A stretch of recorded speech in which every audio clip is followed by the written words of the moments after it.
change, tout évolue. Seuls les imbéciles ne changent pas. Tout change, tout évolue. Seuls les imbéciles ne changent pas. J'insiste, je persiste et je signe.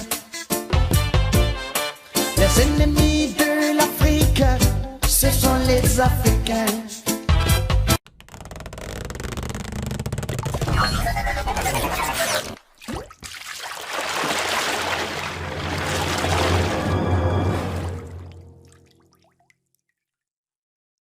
Bienvenue dans Événement, chers téléspectateurs, partout où vous nous suivez à travers le monde. Aujourd'hui, nous co-animons cette émission avec Prince Odia. Je rappelle qu'il est directeur général du média en ligne topinfo.cd, mais également représentant de la radio Top Congo FM dans l'espace du Lualaba. Moi, c'est Jean-Claude Mukenge. Prince Odia, nous alertons sur le chapitre de la sécurité. L'insécurité fait parler d'elle sur l'ensemble du Lualaba. Directement, nous recevons sur ces plateaux, je peux souligner qu'on présente cette émission à partir du bureau de la nouvelle société civile congolaise sur Lusanga, à Kolwezi, dans la province du Lualaba. Et nous recevons le coordonnateur de la nouvelle société civile congolaise, Lambert Menda. Bienvenue, Lambert Menda. Merci beaucoup, monsieur le journaliste. Prince Odia, une question dans le sens de la situation sécuritaire dans la province. Bienvenue également à tous ceux qui accompagnent monsieur le coordonnateur Lambert Menda. Ils sont nombreux membres de la nouvelle société civile congolaise. Madame, monsieur, bienvenue. Merci. C'est un honneur pour nous de présenter cette émission, co-animer cette émission avec les collègues Jean-Claude Mukinga. La première question, comment la nouvelle société civile congolaise évalue la situation sécuritaire dans la province du Lualaba, particulièrement dans la ville de Kolwezi? Merci beaucoup, monsieur le journaliste. La question sécuritaire dans la province du Lualaba et particulièrement dans la ville de Kolwezi est très préoccupante. Du fait qu'il y a beaucoup de cas ou beaucoup de poches d'insécurité dans presque beaucoup de quartiers, et raison pour laquelle nous parlons de ça aujourd'hui. Mais nous devons rappeler ici que la sécurité, il y a ceux-là qui doivent assurer la sécurité selon les constituants, c'est la police nationale, c'est les forces de sécurité, c'est les services de renseignement et autres. Et la police nationale, dans son rôle, selon l'article 182 de la Constitution, elle est là pour établir l'ordre public, sécuriser les personnes et leurs biens, et sécuriser aussi les autres personnalités. Mais du moment qu'il y a insécurité, c'est-à-dire la police n'est pas à la hauteur, et si la police n'est pas à la hauteur, c'est-à-dire nous devons nous poser tant de questions, pourquoi n'est-elle pas à la hauteur? C'est-à-dire cette police, au départ, n'est pas mieux motivée, n'a pas une bonne condition sociale. C'est ce que nous déplorons il y a très très longtemps, et que les parlementaires ou les députés nationaux ou l'autorité budgétaire doivent revoir quand même leurs conditions de vie, parce que ce sont des gens, du moment que nous dormons, et ils sont à l'extérieur pour nous sécuriser, mais comment peuvent-ils réussir à nous sécuriser si eux-mêmes n'ont pas une bonne condition sociale, une bonne vie? C'est quoi leur salaire, et ainsi de suite? Moi, je crois que la question est à plusieurs niveaux, ou la problématique est à plusieurs niveaux, raison pour laquelle, profitant de votre caméra, nous disons aux autorités compétentes qu'ils doivent fournir les efforts, parce que résorber l'insécurité, ça demande beaucoup de moyens. Donc on ne peut pas, ce n'est pas par un coup d'une baguette magique là où on doit terminer l'insécurité, parce que ceux-là qui doivent sécuriser ne sont pas dans les bonnes conditions. Donc je crois que la question est aussi transversale et que ça demande des moyens, ça demande aussi de l'amour de la patrie. Est-ce que ces policiers vraiment sont-ils des vrais patriotes? Aiment-ils vraiment leurs compatriotes? Parce que quand ils décident de rentrer dans la police, donc c'est-à-dire ils ont décidé de faire face à tout ce qui peut advenir en termes d'insécurité et pouvoir aussi mettre la main sur eux. Je crois que c'est ça leur mission. Quels sont les quartiers que la nouvelle société civile congolaise a répertoriés où il y a beaucoup plus d'insécurité à Kolwezi, par exemple? Il y a le quartier Golf, il y a le quartier Joli Site, il y a le quartier Latin. Donc c'est un peu ce quartier-là où, même quartier Moussompo, le quartier là où il y a plus d'insécurité. Mais néanmoins, en passant, nous saluons la manière dont on veut juste subdiviser la ville en six communes. Donc c'est-à-dire on veut encore rapprocher plus les administrants des administrés. Ça serait aussi une bonne chose, c'est-à-dire on va encore multiplier beaucoup plus les postes de police. Il y aura une police de proximité qui peut aussi, par exemple, protéger la population, mais c'est pas tout. Donc la question fondamentale, c'est leur traitement. Est-ce que vraiment ont-ils de la valeur à nos yeux? C'est ça aussi le problème. C'est une question quand même générale, en ce qui concerne les traitements de la police, M. Menda, M. Demoukadé. Il y a quelques mois, vous dénonciez sur Club Congo FM et Biwan qu'il y a des routes qui étaient, pour ne pas utiliser les termes qui a été utilisé l'autre fois, qui étaient coupées à partir des 18 et 19h. On parle de la route Kamina, la route Chamaza qui mène vers Yulu. La situation persiste aujourd'hui. Il y a également la route qui mène vers Istem, où à partir des 19h, 20h, il est difficile de se promener. Est-ce que vous estimez à un certain niveau, pour ne pas parler des autorités qui gèrent la sécurité en province, c'est un déficit? Oui, bon, en fait, d'abord, il y a le problème d'effectifs en termes des policiers, parce que quand vous dites qu'il y a des coupeurs de route un peu par-ci, par-là, et que les policiers ne parviennent pas à cerner tous ces gens-là qui sont coupeurs de route, qui créent l'insécurité dans les routes précitées, c'est-à-dire à un moment donné, il faut renforcer plus l'effectif, et aussi, jusque-là, dans ce pays, si on doit parler en général, s'il y a encore l'insécurité, c'est parce qu'il n'y a pas jusque-là une sanction exemplaire en termes de ceux-là qui ont d'abord commis des crimes et qui n'ont jamais été, par exemple, punis. Parce que si l'impunité est au niveau national, mais qu'en dit-on du niveau provincial? Moi, je crois qu'il faut que nous soyons exemplaires dans ça. C'est-à-dire qu'on doit vraiment punir sévèrement d'abord ceux-là qui avaient commis des crimes avant. Et puis maintenant, ceux-là qui veulent emboîter leur pas auront aussi leur sort. Nous changeons au chapitre 15 Audière. 2 ans que le Lualaba vit sans son gouverneur. Donc, il y a l'intérimaire qui gère les affaires courantes il y a 2 ans dans la province du Lualaba, je rappelle bien. Monsieur le coordinateur de la nouvelle société civile congolaise, quelles sont les analyses que vous faites par rapport à cette gestion, celle qui fait l'intérim du gouverneur qui venait de démissionner il n'y a pas longtemps? Merci beaucoup. Nous saluons d'abord le leadership féminin qui est à la tête de la province, du fait que nous sommes en train de voir, nous sommes témoins sur le terrain avec tout ce qui se réalise. Donc, c'est-à-dire, à un moment donné, même ceux-là qui viennent ici à Kolwezi disent que quand même il y a du travail qui est en train d'être fait. Vous faites allusion à qui, ceux qui viennent? Il n'y a pas longtemps, il y a le cardinal Ambongo, il y a aussi la première dame qui était venue. Et elle avait dit que non, vous avez quelqu'un à la tête de la province qui fait quand même du travail. Il y a beaucoup de chantiers, ainsi de suite. Bon, en fait, c'est quoi au juste? Le problème, c'est que nous, on a l'habitude de toujours pointer du doigt les personnalités publiques. Mais nous devons aussi savoir que le leadership, c'est à tous les niveaux. Le leadership doit être partagé. Si à son niveau, elle est en train de faire ce qu'elle fait là-bas, elle a aussi un gouvernement, il y a différents services et autres. Moi, je crois que tout Congolais qui veut bien l'avancement de son pays, là où il se trouve, il a le devoir de faire quelque chose. Moi, je crois que c'est ça. Donc, ayant une portion de responsabilité, Nous devons faire quelque chose, c'est un peu cela. En termes de pourcentage, vous accordez combien de pourcents de la gestion Masuka?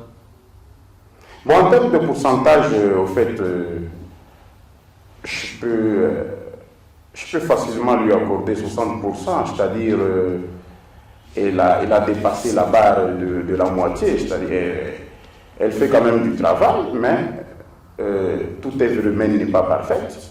Donc comprenez quand même que non, il y a la volonté, il y a tout cet engagement, c'est un peu cela. 60% dans quel domaine? Parce que vous avez parlé de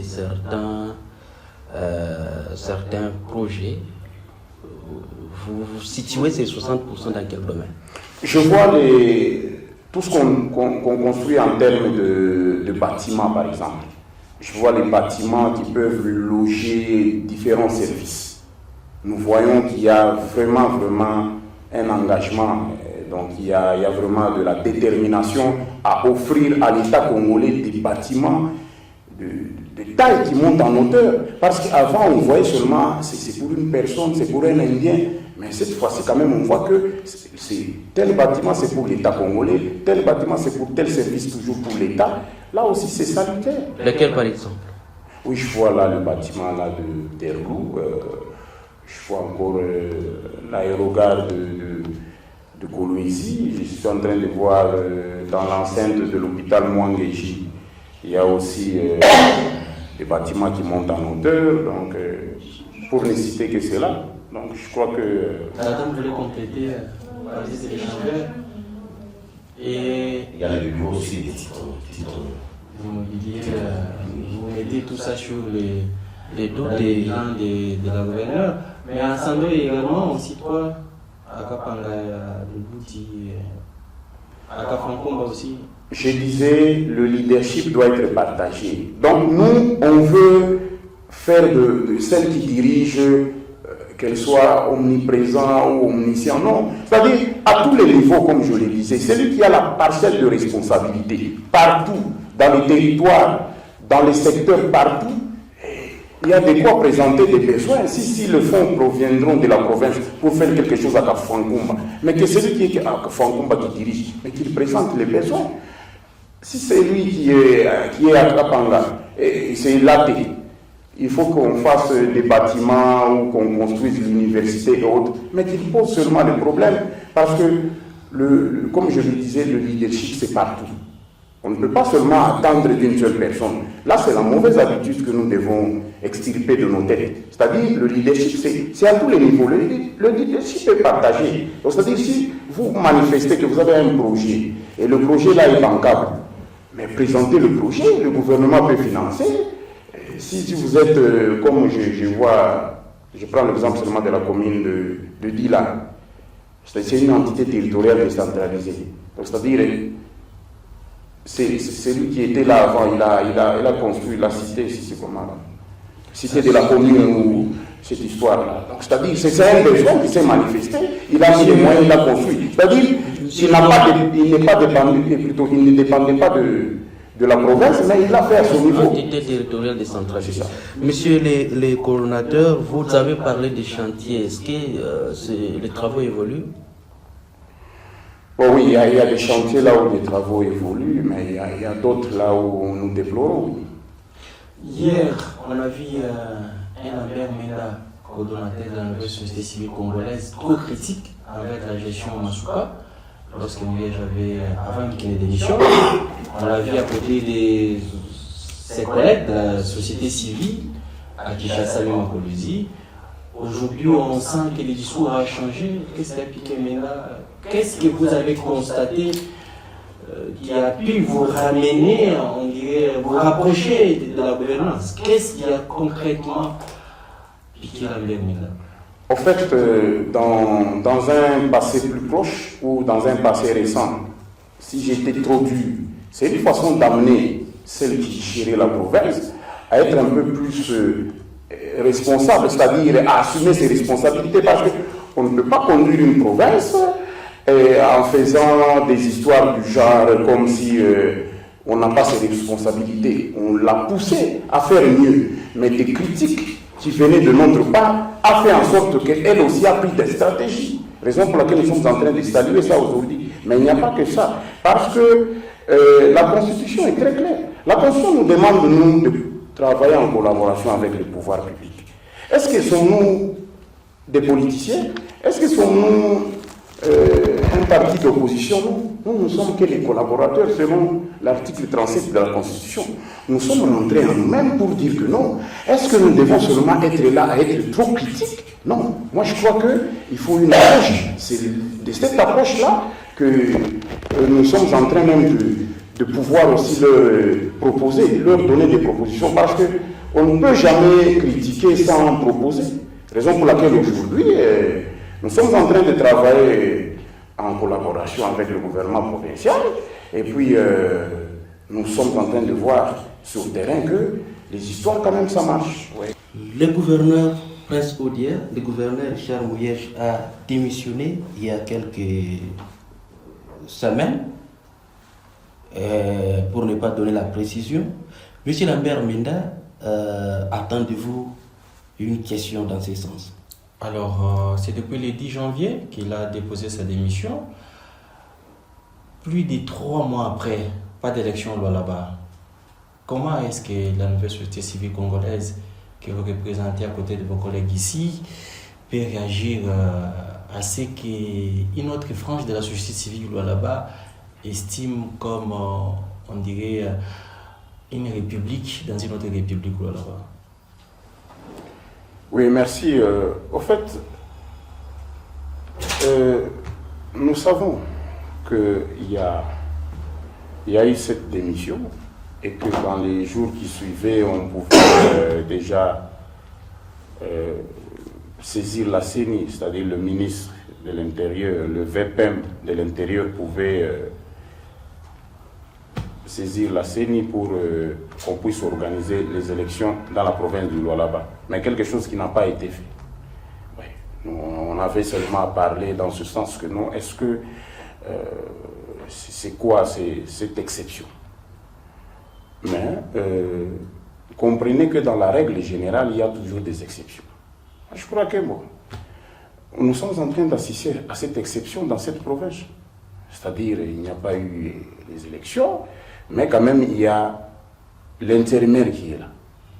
Il y a Madame vice-gouverneur qui est là, qui fait du travail. Ça, c'est le président de la République lui-même qui juge de la manière dont elle est en train de travailler ici. Est-ce légal? Elle travaille pour le président de la République. Elle ne travaille pas pour le président de la République, elle travaille pour toute la population. Donc, si la population estimait que il fallait vraiment qu'on change celle qui dirige la province, vous pouviez avoir des manifestations par-ci, par-là, comme on voit par exemple dans d'autres provinces, là où on dit que non, on ne veut pas de ce gouverneur, ainsi de suite. Mais du moment qu'il y a calme, et que la personne qui est là est en train de travailler, comme je disais, à une règle générale, il y a toujours des exceptions. Il n'y a quand même pas un mois qu'on a vu certains, notamment certaines ONG et certains partis politiques marcher ici à Kolwezi, réclamant les retours à l'ordre constitutionnel. Est-ce que vous estimez que ces manifestations-là ne comptent pas pour que soient organisées les élections au Lualaba? Bon, au fait, c'est ça même l'expression démocratique. C'est-à-dire, quand des gens manifestent comme ça, c'est la démocratie. Donc, c'est-à-dire, libre à eux. De quel côté se trouve la nouvelle société civile? L'organisation des élections ou cette exception que vous jugez légale? Bon, de toutes les façons, vous savez qu'on est presque fin 4e mois, c'est-à-dire, on est à quelques mois seulement des élections générales.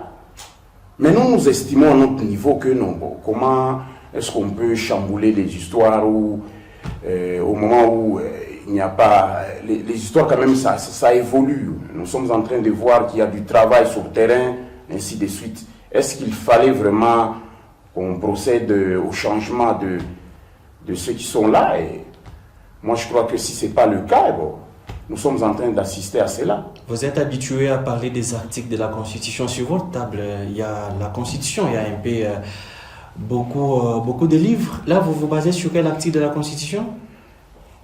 Je dois rappeler l'article 74 de la Constitution, là où le président de la République il a prêté serment, il a dit, il jure d'observer la Constitution et les lois de la République.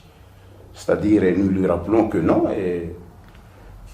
il est là pour le bon fonctionnement des institutions à son niveau, étant le garant de la nation. Qu'est-ce qui ne va pas ici, en province, et qu'il pouvait essayer de mettre un mot ou soit faire quelque chose, mais du moment qu'il n'y a rien et que nous ne voyons pas qu'il y a danger, parce que vous savez aussi, on ne peut pas être là à être trop extrémiste du moment qu'on ne voit aucun danger, par exemple. Ouais. Ou soit on ne voit pas une sorte de gabégie financière dans la province. Bon, dites-nous, on va se plaindre sur base de quoi? Du moment que nous sommes en train de voir qu'il y a des acteurs qui sont là, qui sont en train de travailler, donc c'est-à-dire les hommes passent, les institutions restent, c'est-à-dire celui-là qui était là, il est passé, et puis les autres sont là en train de continuer. Bon, au fait, je crois que la vie continue. Oui. L'île Lualaba est une province minière. Ces mines profitent à qui, monsieur le coordinateur de la nouvelle société civile congolaise, coordination du Lualaba? Monsieur le journaliste, je dois vous étonner que les mines ici que vous voyez ont été déjà bradées il y a quelques années. Ça profite à celui-là qui les avait bradées. C'est ce que vous devez savoir. C'est-à-dire, avant que Mobutu ne parte, il avait laissé 130 gisements miniers qui appartenaient à la GECAMI. Dès que monsieur qui est le président honoraire a laissé le pouvoir, il a laissé seulement la GECAMI avec 4 gisements miniers et les 126, c'est des partenariats. Et les partenariats là-bas, la RDC est le cadet des soucis parce que nous, on ne profite rien. Raison pour laquelle nous disons chaque fois que le président de la République doit appliquer l'article 56 de la Constitution qui est très clair. Parce que l'article là dit que quand on nous prive de nos ressources, l'article 56 est là. Il dit que tout acte, tout accord, toute convention, tout arrangement ou tout autre fait qui a pour conséquence de priver la nation, les personnes physiques ou morales, de tout ou partie de leurs propres moyens d'existence tirés de leurs ressources ou de leurs richesses naturelles, sans préjudice des dispositions internationales sur les crimes économiques, est érigé en infraction des pillages punis par la loi. C'est-à-dire, nous avons nos ressources naturelles ici. Je prends le cas le plus patent, c'est le cas de Sicomine. Sicomine qui avait signé la convention, le groupe d'entreprises chinoises qui avait signé la convention que j'ai ici, depuis le 22 avril 2008, collaboration entre les infrastructures. Nous allons bénéficier des infrastructures et ils vont prendre les minéraux. Mais dites-nous, dans cette province qui donne tous ces minéraux, où sont les infrastructures? Quand vous évoquiez le problème des routes là-bas, je suis en train de voir ici, Kolwezi, Kassaji, Dilolo, 426 km, Dilolo, Sandoa, Kapanga, Kananga, 709 km. Mais c'était dans la convention, ça n'a jamais été fait. Convention signée depuis quand? Depuis le 22 avril 2008, entre le groupe d'entreprises chinoises et la RDC. Échange des minéraux contre les infrastructures. Mais qu'est-ce que nous avons gagné en termes d'infrastructures? Mais vous vous taisez là-bas, vous les journalistes. Mais nous, la société civile, nous avons parlé. Nous avons dit que monsieur le président essaie de rééquilibrer ce contrat là-bas, essayer de sanctionner Sicomine, mais nous sommes en train de saluer parce qu'on nous dit que Sicomine n'exporte pas. Nos députés nationaux, depuis 2011, ils avaient exonéré Sicomine. Or, nous avons besoin qu'on fasse les exonérations de ces opérateurs économiques, par exemple. Ceux qui importent les produits de première nécessité, ceux qui importent la farine, qui est chère d'ailleurs. Si je dois parler d'un sac de farine qui revient à $40 ici en province. C'est notre sujet. Donc, vous allez comprendre que dans ce pays, tout a été déjà bradé. Le président de la République, quand il est entré en 2019, on lui a dit que les mines sont déjà bradées. C'est à vous de peser de votre poids. Oui, ça a été déjà bradé. Vous voyez KCC, l'exemple est probant encore. KCC qui ne veut pas payer les gens de la GECAMI. Or, la GICAMINE, nous savons très bien comment est-ce que la GICAMINE a fait. Vous savez ce que la GICAMINE a fait?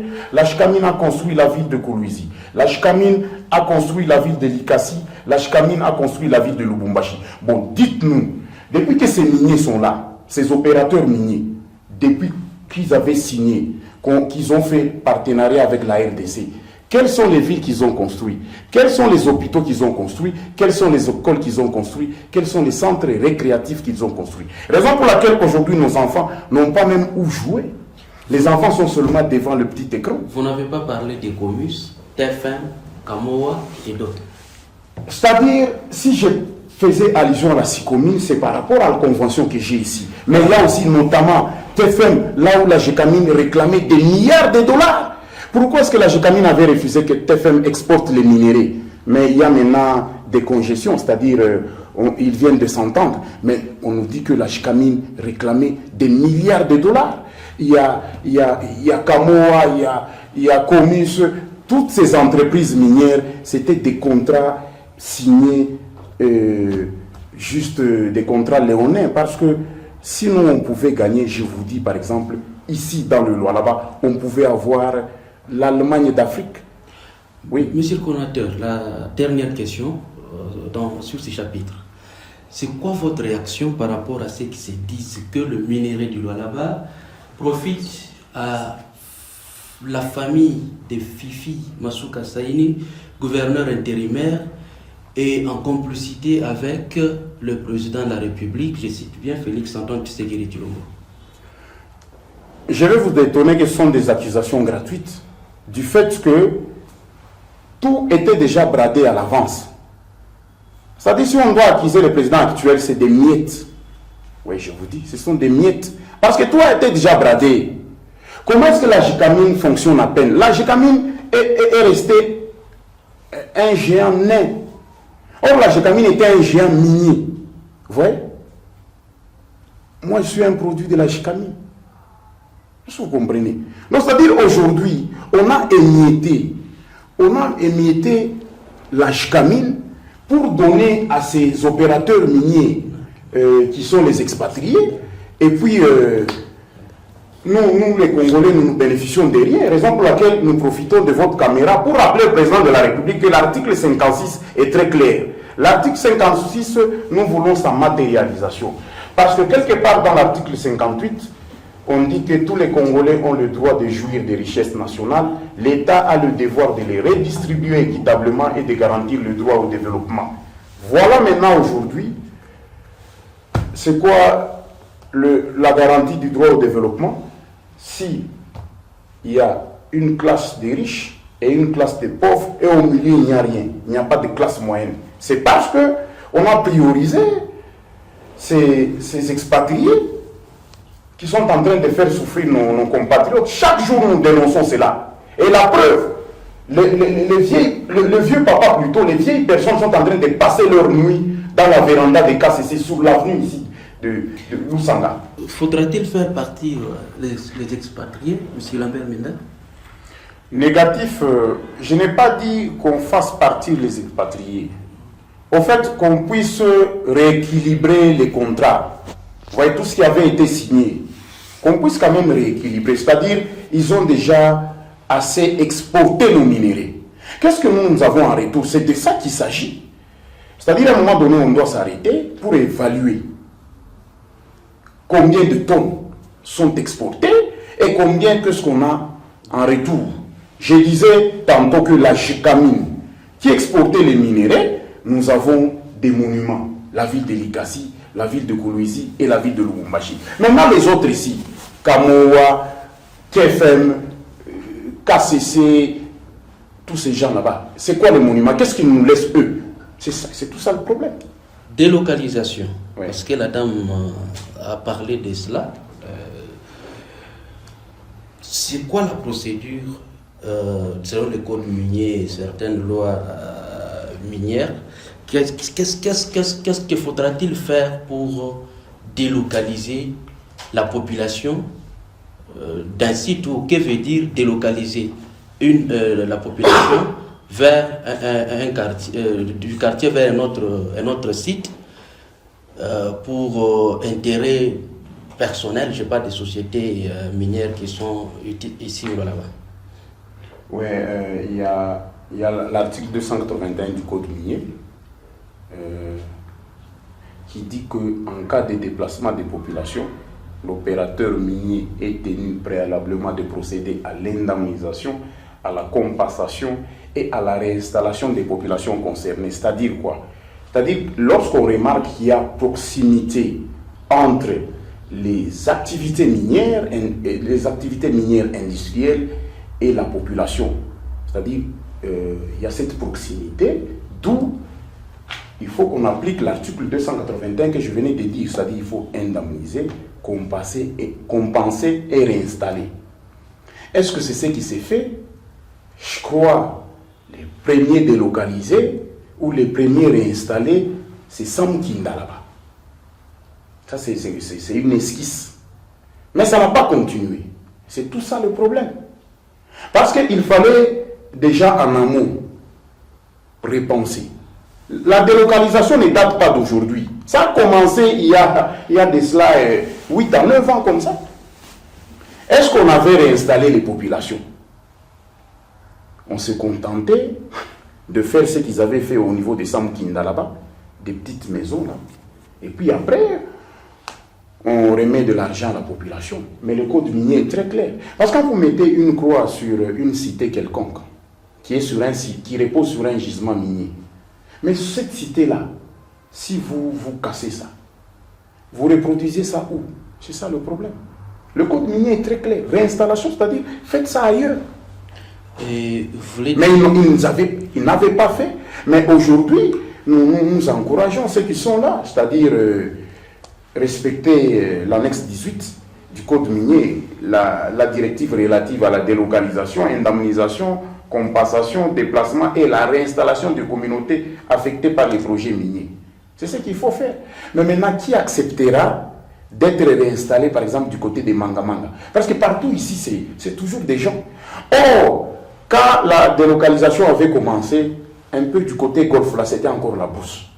On pouvait déjà avoir un modèle de réinstallation là-bas, mais on a voulu remettre l'argent aux populations, aux délocalisés. Mais aujourd'hui, tous ces endroits sont saturés et les espaces sont très loin, à des kilomètres de la ville, à des dizaines de kilomètres de la ville. Mais maintenant, qui acceptera d'être réinstallé du côté des Mangamanga, des Mushima? C'est là qu'est resté des espaces. Partout ici, c'est saturé. Raison pour laquelle on veut subdiviser la ville de Kolwezi en 6 communes. Voyez-vous? C'est-à-dire, pour réinstaller les gens, il faut qu'il y ait d'abord au préalable un espace.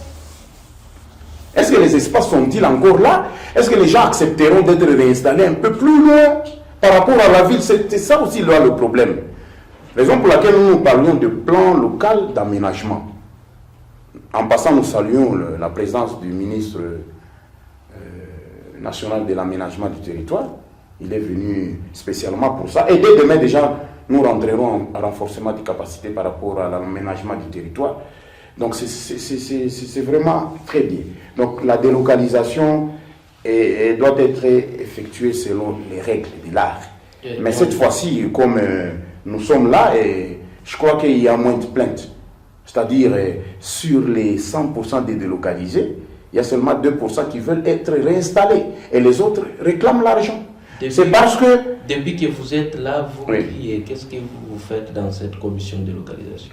Bon, nous allons vers des populations, nous allons avec les services techniques pour évaluer les biens économiques, tout ce qu'il y a en termes d'infrastructures et autres.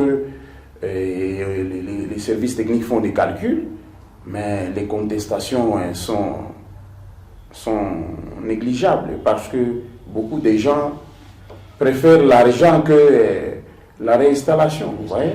Oui, donc c'est ça la démocratie, parce qu'il ne faut pas oublier qu'on est en démocratie, on ne peut pas contraindre quelqu'un parce que c'est lui-même.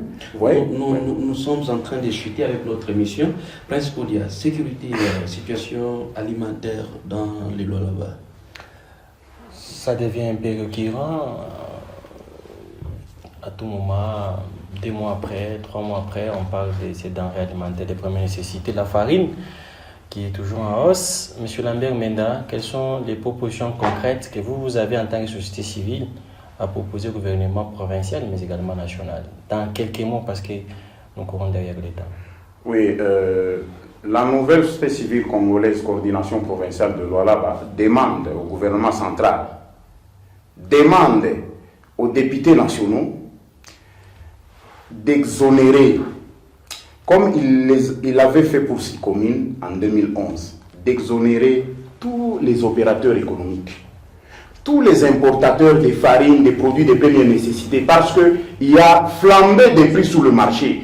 S'ils bénéficiaient des exonérations, je crois que sur le terrain ici, on ne peut pas parler encore d'un sac de farine à $20 ou à $15, parce qu'ils vont bénéficier des exonérations de la part du gouvernement. Mais comme on préfère exonérer 6 communes au détriment de la grande population, parce qu'il y avait leurs intérêts, mais nous les appelons aujourd'hui, il vaut mieux vaut tard que jamais, donc c'est-à-dire il n'est jamais tard pour mieux faire. Il n'est jamais tard pour mieux faire s'ils peuvent le faire maintenant. C'est-à-dire qu'ils exonèrent tous les importateurs des produits de première nécessité, qu'ils exonèrent tous les importateurs de farine de maïs comme nous mangeons le foufou. C'est-à-dire, dès que ces gens-là auront constaté des exonérations en importation, et du coup sur le marché, il y aura, les prix seront revus au rabais. Mais s'il n'y a pas ça, c'est tout ça le problème. Et aussi le gouvernement provincial doit avoir aussi une politique agricole. Oui, parce qu'on ne doit pas toujours espérer la farine provenant de la Zambie. D'ailleurs qui traque même ceux-là qui transportent des sacs à vélo, ils les traquent dans leur brousse là au niveau de Chilabongwe ou Moufoulira ou que sais-je encore. Mais nous pouvons aussi avoir une politique agricole. Je crois que partout ailleurs là, dans tous les territoires, il faut quand même qu'il y ait des politiques agricoles du genre Kanyama KCC, mais ici dans notre province aussi. On peut faire ça aussi, les parcs agro-industriels, comme c'était pour Bukangalozo. Est-ce qu'on ne peut pas faire ça ici? Parce que nous avons assez de forêts. Monsieur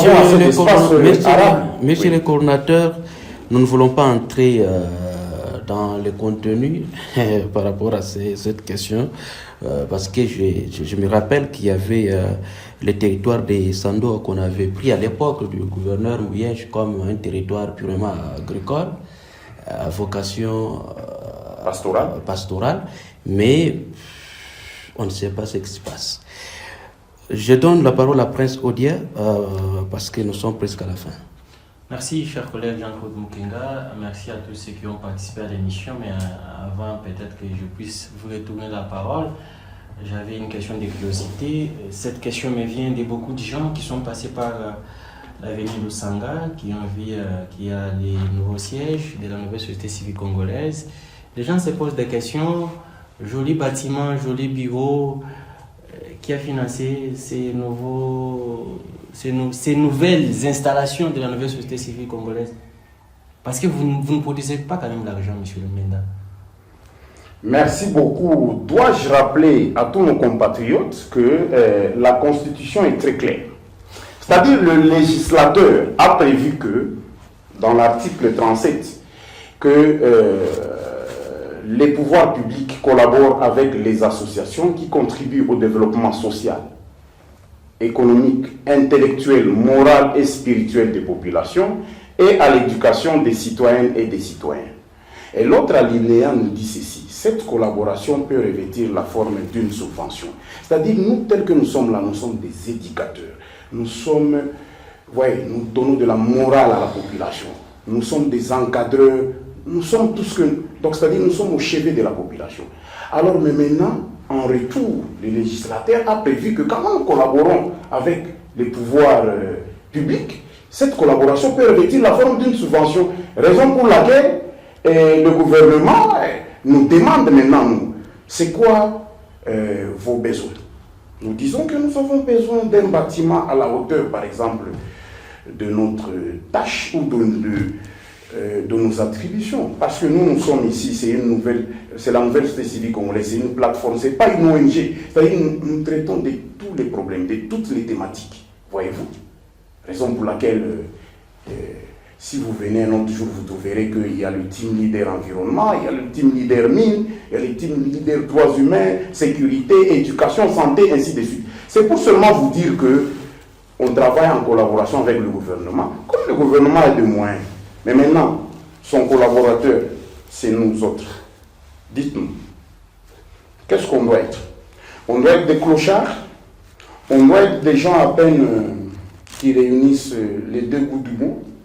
Moi, je pense que le gouvernement a fait sa part. C'est pour cela que vous voyez, nous sommes dans un nouveau bâtiment, nous sommes dans les nouvelles installations, c'est-à-dire on collabore avec le gouvernement provincial. Ce n'est pas une fatalité. Il n'y a que les ignorants qui peuvent penser que non, comment se fait-il que vous produisez quoi? Oui, nous leur disons qu'ils rentrent dans la Constitution, article 37. C'est très clair. Les législateurs ont prévu cela. Ce n'est pas une fatalité, ce n'est pas sorcier. Il faut seulement connaître les lois de la République. D'ailleurs, quelque part, dans l'article 62, on dit que nul n'est censé ignorer la loi. Pourquoi est-ce que les gens ignorent encore la loi? Comment est-ce que les gens ignorent même la loi fondamentale?